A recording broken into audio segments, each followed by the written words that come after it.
Bible states in Ezekiel 33:6 that if a watchman sees the sword coming and does not blow the trumpet to warn the people, and the sword comes and takes someone's life, that person's life will be taken because of their sin, but I will hold the watchman accountable for their blood. When I was first called to be a watchman in 2016, one of the first things that the Lord revealed to me was the season that we were living in. I had just purchased my first Bible and I was sitting on the couch one evening trying to figure out where to begin reading because I had never read the Bible before. For some reason, I was led to start with the book of Revelation, which most know describes the end time events that will transpire just before the second coming of Christ. When I got to Revelation chapter 12 and I began to read about the woman and the dragon, And there appeared a great wonder in heaven, a woman clothed with the sun, and the moon under her feet, and upon her head a crown of 12 stars. And she being with child cried, travailing in birth, and pained to be delivered. And there appeared another wonder in heaven, and behold, a great red dragon, having 7 heads and 10 horns, and 7 crowns upon his heads.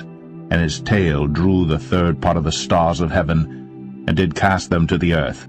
my entire body started buzzing with energy, and I knew that the Lord was telling me that this scripture was significant and to pay attention. As I completed reading the paragraph, I immediately went to my computer and Googled Revelation 12, a great sign in heaven. The results landed me on a YouTube video that was created by Scott Clark, who described how on September 23rd, 2017, there was going to be a planetary alignment in the constellation Virgo that hasn't occurred in over 6,000 years, that described exactly what I had just read in the scriptures. It was at that moment that I knew that the Bible was the true word of God.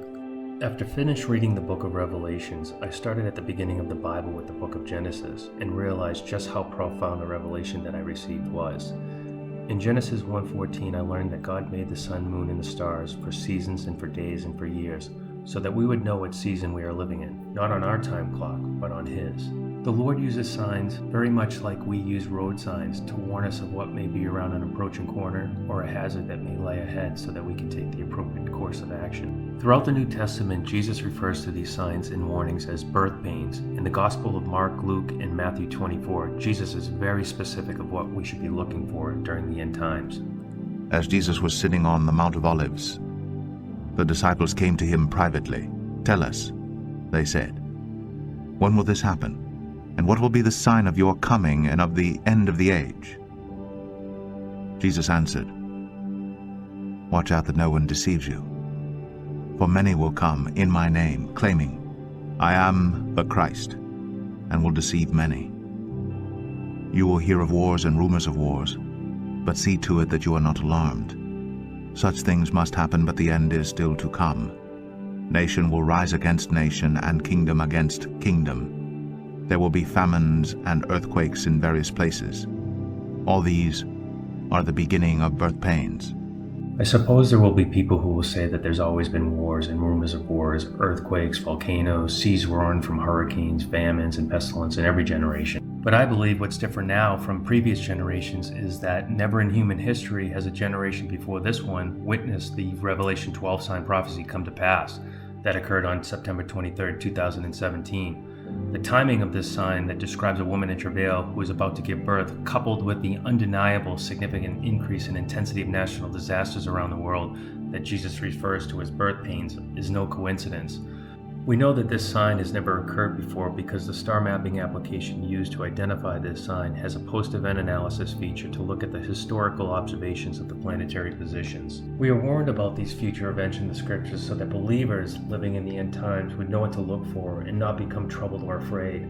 Because when you look at Bible prophecy unfolding right before your very eyes, it can be a great source of comfort, knowing that God is ultimately in control and we've got nothing to fear. I pray that this video wakes you up to the critical times that we're living in and leads you to the knowledge of the free gift of salvation that you have in Jesus Christ. As a humble servant and obedient watchman to our Lord and Savior Jesus Christ, consider this video my warning to you that I'm blowing the trumpet to warn you that the sword is coming and Jesus is returning to judge those who have rejected him and who have not believed. God bless. The Pharisees and Sadducees came to Jesus and tested him by asking him to show them a sign from heaven.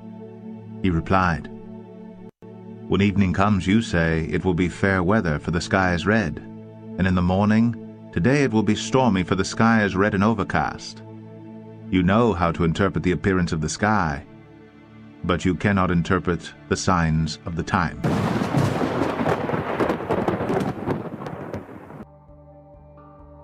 The Bible speaks of signs in the heaven. What does it mean? What is the prophetic significance? Is this the end of the age? And I will show wonders in the heavens and in the earth, blood and fire and pillars of smoke. The sun shall be turned into darkness and the moon into blood before the coming of the great and awesome day of the Lord. I believe that the heavens are God's billboard, that He has been sending signals to planet Earth, and we just haven't been picking them up. Jesus said in Mark 13:24-26, but in those days the sun shall be darkened, and the moon shall not give its light. Then they shall see the Son of Man coming in the clouds of heaven with power and great glory.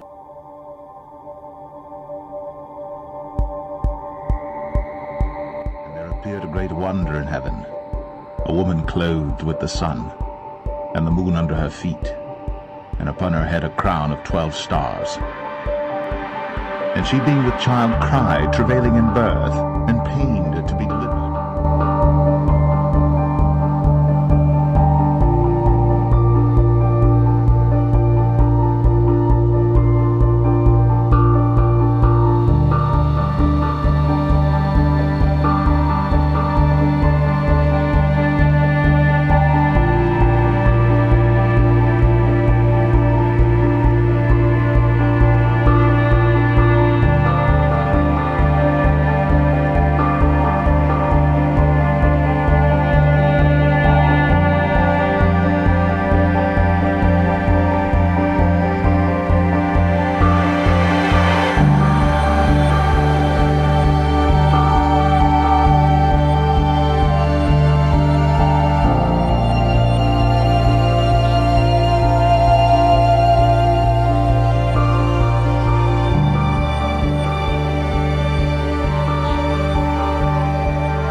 And I will show wonders in the heavens and in the earth, blood and fire and pillars of smoke.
here's what we have. It was a 7.1 magnitude quake. It hit about 76 miles south of Mexico City.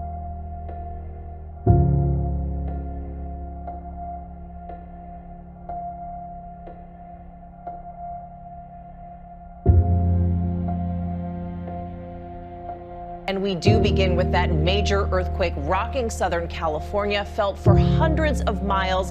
A state of emergency at the epicenter tonight. It is the biggest quake in decades there. You can see the shaking, workers running for cover inside this restaurant. Cans and bottles knocked off grocery shelves. Gas leaks and power lines downed. Crews battling house fires. Multiple injuries reported tonight, and the hospital there at the epicenter in Ridgecrest forced to evacuate. Massive 7.1 magnitude earthquake hit Southern California last night, causing damage and injuries throughout the area. It's the second earthquake to rattle the area in 2 days. Gas lines ruptured, sparking numerous fires. California officials say they're bracing for the worst. Right now, a warning for Southern California about the increased risk of a major earthquake. Experts say a series of small quakes along the San Andreas Fault could lead to a bigger one, and people in the area should revisit their emergency plans. We begin with breaking news. A 6.4 magnitude earthquake struck Albania just a short time ago, not far from the capital, Tirana.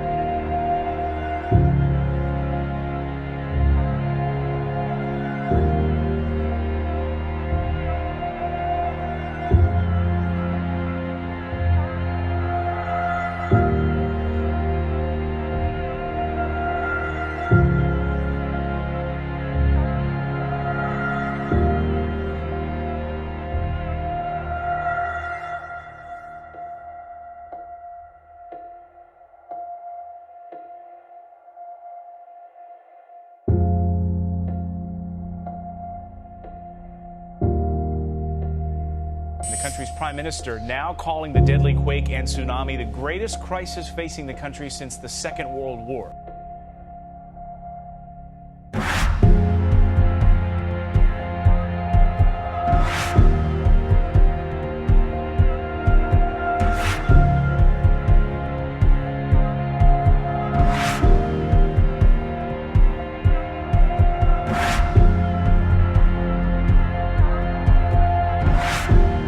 Let's get the very latest on that major earthquake in Anchorage, Alaska. Violent shaking.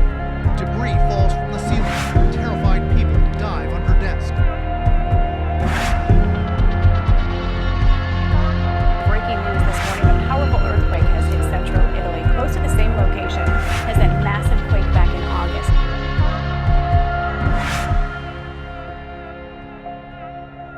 The first warning of a monster earthquake off America's coast. The worst natural disaster in the history of the nation is coming, say the scientists. It's not a question of whether, but when. Seismologists say that the quake that will strike on our Pacific Northwest coastline should be even stronger, at up to a 9.2. Everything west of Interstate 5 is gone. That's Seattle, Tacoma, Portland and Olympia, Salem and Eugene, wiped out. Altogether about 7 million people. Been told it could happen at any moment. A massive earthquake off the coast of Oregon and Washington. The scope of destruction would be unimaginable. So how do you prepare for an event like that? This week, the military, first responders, doctors, nurses, they're all taking part in Cascadia Rising. It's a mock disaster drill spanning 3 states, Oregon, Washington, and Idaho.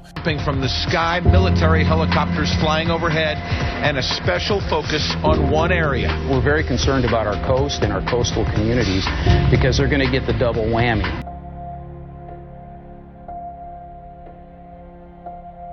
And I will show wonders in the heavens and in the earth, blood and fire and pillars of smoke. 3 of California's volcanoes are among the most at risk in the country for a catastrophic eruption. Of the 161 U.S. volcanoes, 18 of them are considered very high threat, according to a new U.S. geological survey. And of those, 3 are in California: Mount Shasta, Lassen, and Long Valley. The latest violent eruptions spewing fountains of lava. Oh, watch out, watch out, watch out. Now at least 19 fissures splitting open in residential neighborhoods. Now the billowing crater atop Kilauea appears ready to blow.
You will hear of wars and rumors of wars, but see to it that you are not alarmed.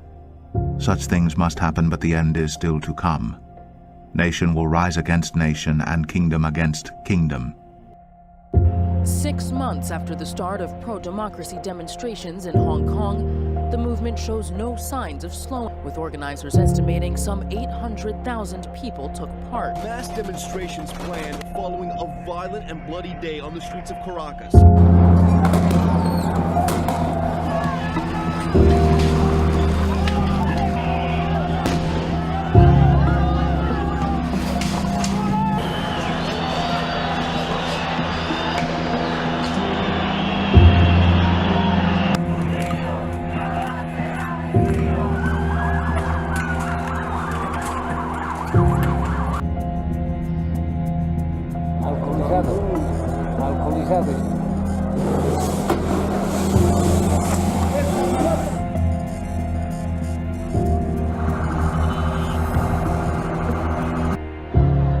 In Lebanon, hundreds of thousands in the streets. The final straw, a 20-cent tax on the otherwise free messaging service, WhatsApp. In Baghdad, dissatisfaction after 2 wars. Neither left democratic economic values in place, culminating in a violent response from the government.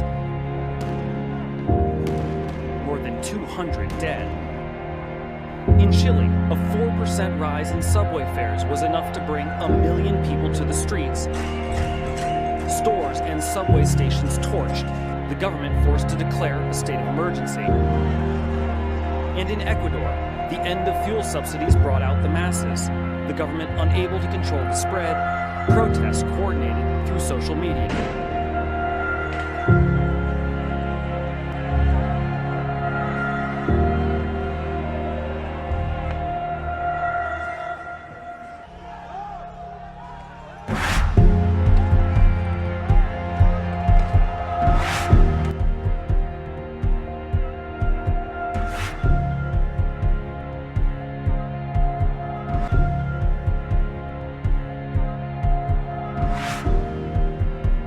wave of violence near Ferguson, Missouri. A black teenager is shot and killed by a white police officer. A new video emerging this morning of another police shooting last night.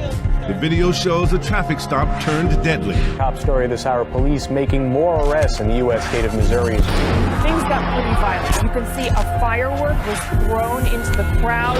Standoff between protesters and police continues, sparked by the fatal shooting of another 18-year-old black man. The deadly confrontation just 2 miles from Ferguson, where Michael Brown was killed. Tensions erupting last night. Hundreds of protesters clashed with police. Mayhem overnight in Brooklyn, Missouri. Protesters looting and tossing fireworks at officers. On Saturday, 18-year-old Michael Brown was shot and killed by a Ferguson, Missouri police officer.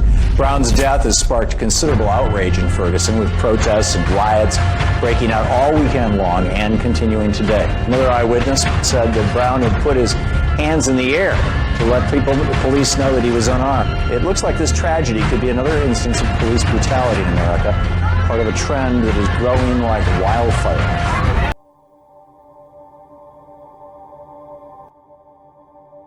Tensions are extremely high tonight between two nuclear powers. Not here in the U.S. World leaders are urging Pakistan and India to take some deep breaths. Warplanes carried out strikes in Indian-administered Kashmir. That followed Indian airstrikes, which India says targeted militants based in Pakistan. We began this hour in North Korea. CBS News has learned the U.S. tracked 3 short-range ballistic missiles that the North Koreans fired into the sea. The latest launch came from the country's northwest coast. It's actually the second time in 5 days North Korea has conducted a weapons test. The move may signal growing frustrations from Kim Jong-un. Talks with the U.S. over nuclear disarmament and sanctions have slowed. Kim Jong-un being defiant, North Korean officials warning about a test of nuclear weapons whenever they so choose. We are following the latest on escalating tensions between the U.S. and North Korea. President Trump tweeted this morning, quote, "Military solutions are now fully in place, locked and loaded, should North Korea act unwisely. Hopefully, Kim Jong-un will find another path." President Trump is simultaneously fueling the escalating conflict with North Korea and counting on China to solve it. He's threatened a trade war if they don't. But if China helps us, I feel a lot differently portrayed. A lot differently portrayed. If the U.S. is trying to convince China to take significant action on North Korea, it is using more stick than carrot. On Thursday, the U.S. Navy sailed a destroyer through contested waters in the South China Sea, just 12 miles off the shore of one of the islands China claims as its territory. In a terse statement, China's foreign ministry said this severely harmed China's sovereignty and security, and that China is very displeased. Tonight, Beijing is firing a rhetorical shot across the bow after a U.S. destroyer sailed right through waters claimed by China. A newspaper closely tied to the Chinese Communist Party encouraging the government to convince Washington that China is, quote, not frightened to fight a war with the U.S. in the region. The Trump administration has made it official. The U.S. is pulling out of a decades-long nuclear treaty with Russia, sparking fears of a new arms race we thought was confined to the Cold War. An extraordinary warning tonight from Russia to the U.S. against conducting military strikes against Syria. In a strongly worded statement, a spokesperson for the Russian defense minister said any strikes against President Bashar Assad's regime targets could result in American aircraft being shot down. That statement read in part, quote, stealth aircraft may encounter a disappointing reality. U.S. defense officials say this is the real deal. Russia test firing its new high-speed hypersonic missile, a missile that the U.S. military currently cannot defend again. If the weapons work as advertised, there is no current defense against them. Tensions between the U.S. and Russia are on the rise this week. The nations expelled diplomats from their respective countries and shut down embassies. The U.S. diplomatic staff in St. Petersburg, Russia, packed up after Moscow ordered the closure of the U.S. consulate and the expulsion of 60 U.S. diplomats. Good evening, I'm Jeff Glor. The U.S. is sending a powerful message to Iran. It weighs 100,000 tons and carries up to 90 aircraft. The USS Lincoln is heading to the Persian Gulf region after intelligence reports suggest Iran is preparing to strike U.S. forces in the region. The sudden order to send an aircraft carrier strike group and bombers through the Persian Gulf came in response to intelligence reports, some of them from Israel, that Iran is planning attacks against American forces. A Chinese frigate has arrived in Cyprus to help escort Syria's stockpile of chemical weapons out of the country. The Yancheng, a missile frigate, has undertaken a drill in the Mediterranean, familiarizing its crew skills and strategies necessary in case of chemical weapon disasters. It's the first time the Chinese Navy has carried out a mission in the Mediterranean. The Yancheng will join other vessels from Russia and a Norwegian-Danish convoy to help escort a stockpile of chemical weapons in international waters off Syria. Turkey has intensified its assault on U.S. allied Kurds in northern Syria after President Trump cleared the way. Heavy fighting escalated across the region earlier today. Turkish troops launched airstrikes and attacks on the ground. Turkey claims the Kurds are terrorists, but they've been a crucial driving force against ISIS with American support. NATO fighter jets are landing in Estonia for large-scale military exercises, which the U.S. and several European countries are conducting near the Russian border. The United States is carrying out massive war games and military exercises in Latvia, Lithuania, Estonia. These are the former Soviet republics, key Russian allies on Russia's border, coming within a few hundred kilometers of Russia's border with modern artillery. And that's not a threat. That's just keeping the peace. It extends American military power right up to the edge of Russia, surrounding Russia as... NATO's been frequently conducting military drills in the region for the past year, flexing its military muscles on Russia's doorstep. Now, this is last weekend's show of military hardware in Estonia, with NATO combat vehicles and soldiers taking part. All right, next up, a major international military exercise has entered its final stage in Russia, with nearly 130,000 military personnel present. These drills are aimed at developing and strengthening military cooperation between Russia and its allies in the face of ISIS-like terror threats. Additionally, representatives from NATO were also present at these drills. RT's Yulia Shapovalova reports. The Strategic Center 2019 exercises involve the Russian army and a coalition of allied nations neutralizing a terrorist state spreading radicalism and aggression. In total, 128,000 personnel from Russia, China, India, Pakistan, Kyrgyzstan, Kazakhstan, Tajikistan and Uzbekistan are taking part, as well as more than 20,000 weapons and military equipment, about 600 aircraft and up to 15 ships. The exercises take place in several countries at once, from Russia to Central Asia and the Caspian Sea.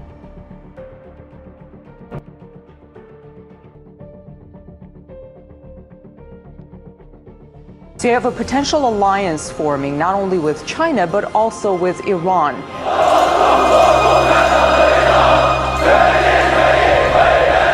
Turkey has intensified its assault on U.S. allied Kurds in northern Syria after President Trump cleared the way. Heavy fighting escalated across the region earlier today. Turkish troops launched airstrikes and attacks on the ground. Turkey claims the Kurds are terrorists, but they've been a crucial driving force against ISIS with American support. This is only increasing the bipartisan criticism of President Trump over his decision to pull U.S. troops from the region after a phone call from the Turkish president.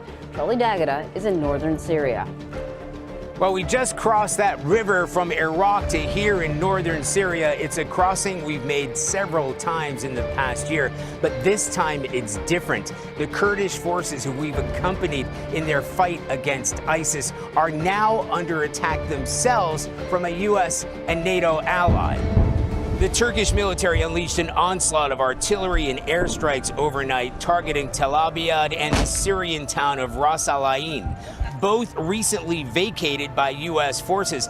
And that's not all. The Turkish Defense Ministry say they struck 180 so-called terrorist targets across a 150-mile span that includes key cities of Kamishli and Kobani. And they say a ground offensive has begun. President Trump announced just last night he's withdrawing all U.S. troops from Syria. What they did, Jenna, was they kind of provided a buffer between Iran and the Mediterranean, because the Iranian regime's goal is to establish a land corridor stretching from Iran through Iraq, through Syria, through Lebanon, onto the Mediterranean, guess where? At Israel's doorstep. Prophecy here.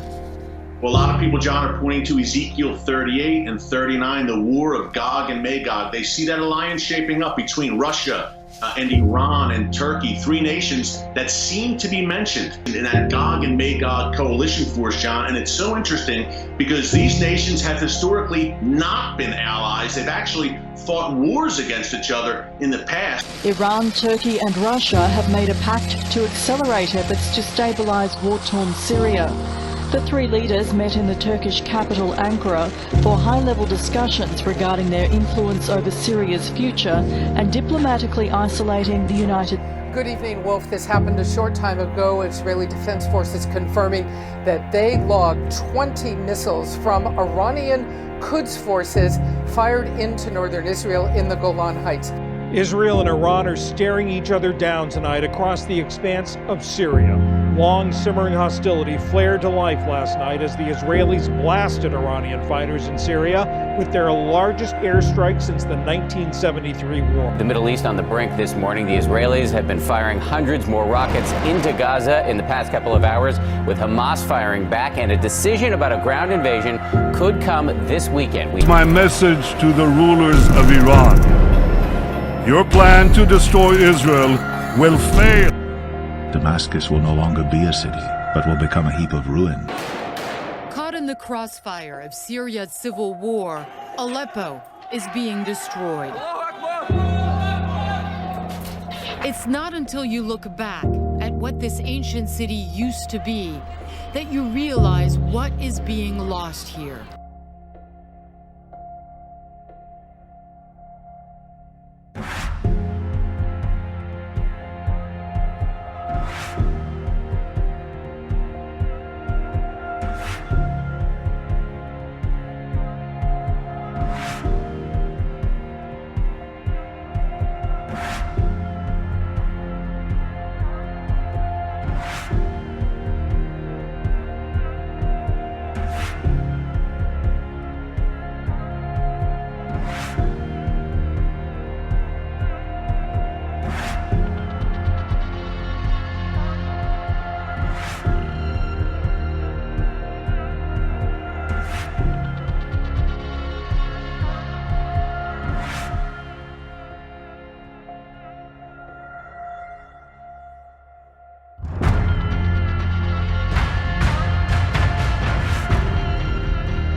When God gave the boundaries of Israel and placed it in the Bible, He was saying both to the Jewish people and to the nations of the world, the Jewish people can't just live somewhere. I want them to live exactly here, and I want them to live there forever. The prophet Joel makes it very plain. Any nation that tries to divide the land of Israel, God will bring that nation into judgment, and that includes the United States of America. The Bible says, he that touches you, speaking of Israel, and the Jewish people, touches the apple of God's eye. The word apple literally translates pupil. When you intentionally offend Israel and persecute the Jewish people, it's like sticking your forefinger in the eye of God. Just keep it up. You're going to get His undivided attention very soon. America is now sticking their finger in God's eye.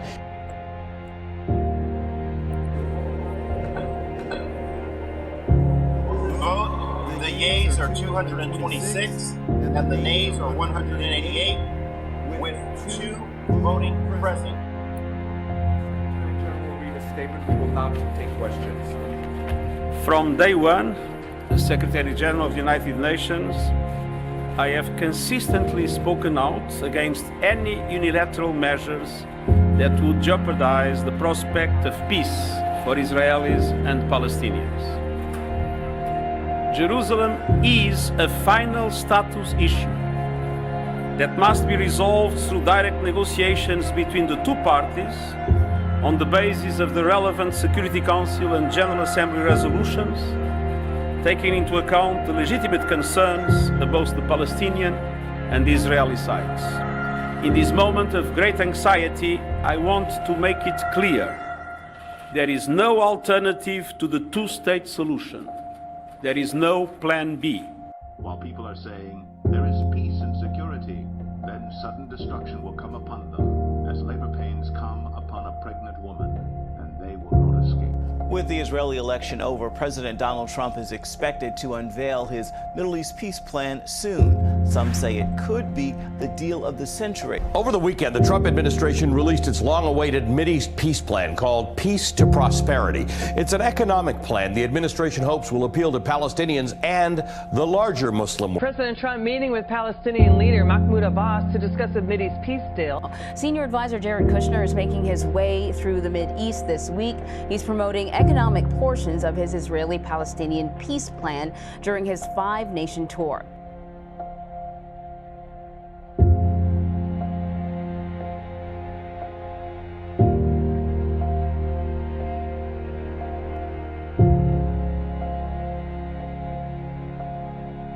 Will finally be able, with its wonderful science and technology and art and culture and music and innovation and creativity, to live in peace and security.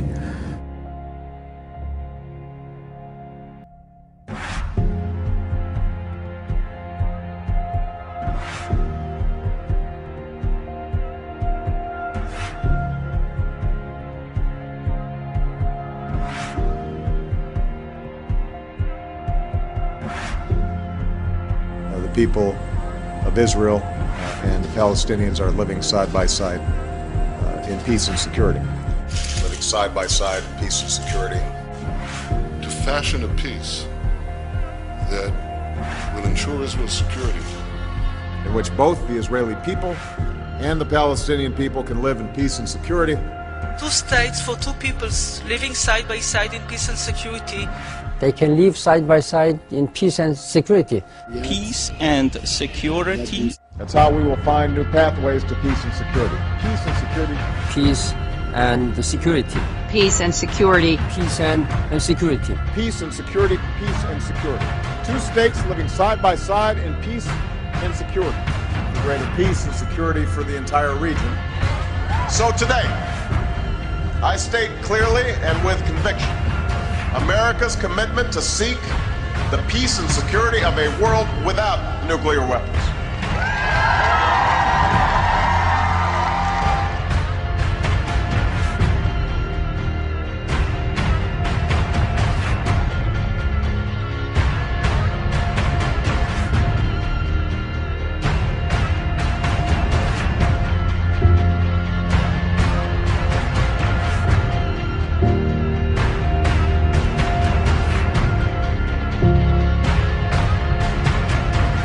the United States remains fully committed to facilitating a lasting peace agreement, and we continue to support the status quo at Jerusalem's holy sites, including at the Temple Mount, also known as Haram al-Sharif. This city and its entire nation is a testament to the unbreakable spirit of the Jewish people. The United States will always be a great friend of Israel and a partner in the cause of freedom and peace. The holy city of Jerusalem will remain primarily under Israeli control, with some shared responsibilities with the Palestinian governments in Judea and Samaria, or the West Bank, and Gaza. Or at least that's according to a purported draft copy of the United States Middle East Peace Plan, published Monday by Lebanese media. And while unconfirmed, this plan includes many specific details regarding the creation of a Palestinian state in the West Bank and Gaza, as well as a trilateral agreement between the Palestinian Authority, Hamas, and Israel with respect to Jerusalem. The prophet Joel makes it very plain. Any nation that tries to divide the land of Israel, God will bring that nation into judgment. For behold, in those days, the last days, and at that time, I will bring back the captives of Judah and Jerusalem. That would be 1948. I will also gather all nations and bring them down to the valley of Jehoshaphat. And I will enter into judgment with them there on account of my people, my heritage Israel, whom they have scattered among the nations. They have also divided up my land. You see those four last words? They have divided up my land. For the day of the Lord upon all nations is near.